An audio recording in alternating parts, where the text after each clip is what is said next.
妈妈，我们家里怎么有这么多花盆？有一些是妈妈买的，有一些是多肉死了留下的。那你多肉养的也不好呀，不然怎么会养死呢？那是因为有些品种本身就很容易死掉的。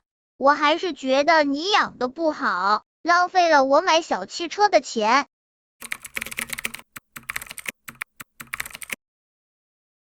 春天来了，熬了一个冬天的肉友们也早就按捺不住自己的小手，开启疯狂买的模式了。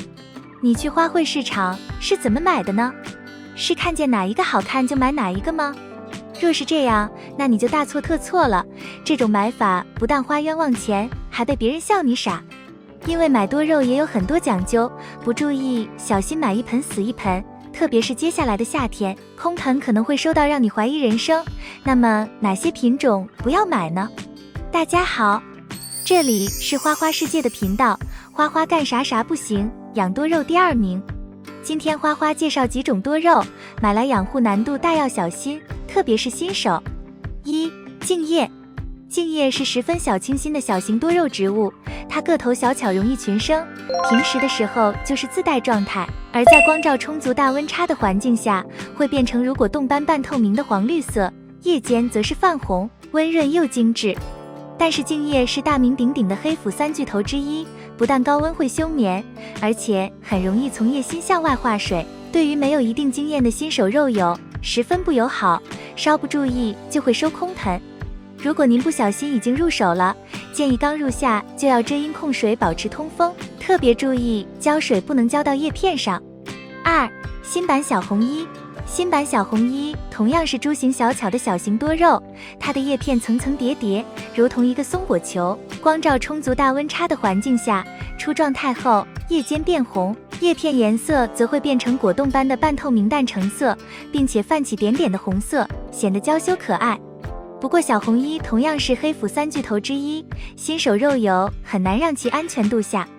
如果不慎入手小红衣，建议现在就换成透气的红陶盆和排水性好的盆土，夏天直接停水遮阴，并想法在28摄氏度以下的环境中养护。3. 玉蝶。玉蝶是非常骨灰级的普货，它在农村也有很大的普及量。它的叶片是蓝绿色，生长速度很快，而且喜欢发侧枝抱小崽，很快就能长成一大盆老桩。在光照充足、大温差的环境下，叶片会出现非常美丽的红边。但是玉蝶也是黑腐3巨头之一，可谓是脾气最古怪了。你在农村的院子里，即便是用纯原土，它依旧能长得很好，但是一旦到城市楼房中，即便是给它搭配好几种颗粒，再小心翼翼的呵护，它也是想黑就黑。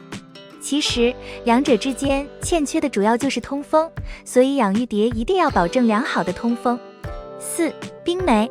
冰梅的个头十分小巧，又非常爱群生，它在普通状态下就是粉粉嫩嫩的，非常迷人，出状态后又因为环境不同，而在粉红、冰橙和果冻绿之间变换，而且还带着一股类似冰淇淋般的甜香，可谓极美香俏为一身了。不过冰梅可算是红颜薄命了，难养程度仅次于黑腐3巨头，对于新手肉友极不友好，养护一定要做到通风遮阴、控水降温。5. 白熊。白熊是熊童子的进化品种，毛茸茸的熊童子想必大家都熟悉，叶片就像肥厚的小熊掌，出状态后会染红指甲，特别萌。熊童子根据叶片颜色分为绿熊、黄熊和白熊3种，绿熊是普通原始品种，黄熊和白熊则是进化品种，养护难度也是依次递增，特别是白熊最难伺候，一言不合就掉叶子变光感。新手肉友喜欢熊童子的话，建议先从绿熊养起，等到经验足够了，再养白熊也不迟。特别要注意的是，不管是绿熊还是黄熊、白熊，夏天如果要浇水，一定不能把水沾到叶片上。6. 血罗。血罗是乌木和罗密欧的杂交品种，它的叶片尖锐挺拔，在光照充足、大温差的环境下，出状态之后，叶片会出现血斑或黑边，既神秘又美丽。但是血罗是冬云系多肉中为数不多的夏必死，温度稍高就会休眠，环境稍闷就直接烂心。不只是新手，老手的环境不达标的话也很难养活。所以春天买多肉的时候，如果没有特别自信，建议先避开这个品种。7. 初恋。多肉初恋的叶片有些狭长，普通状态叶色是灰绿色，在光照充足、大温差的环境下，出状态后叶色会变为橙黄、粉红等比较鲜艳且梦幻的颜色。它的叶叉非常容易生根出芽，长势也比较快，平时也算比较皮实，但是如果夏天稍微水大或者闷湿的话，就很容易黑腐，对于新手肉友来说还是不算太友好的。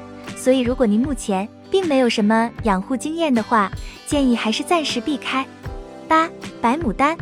说起来，白牡丹也是骨灰级的大普货，它有着普货绝大多数的优点，叶叉一生根出芽，生长速度特别快，容易长成多头老桩，出状态非常美。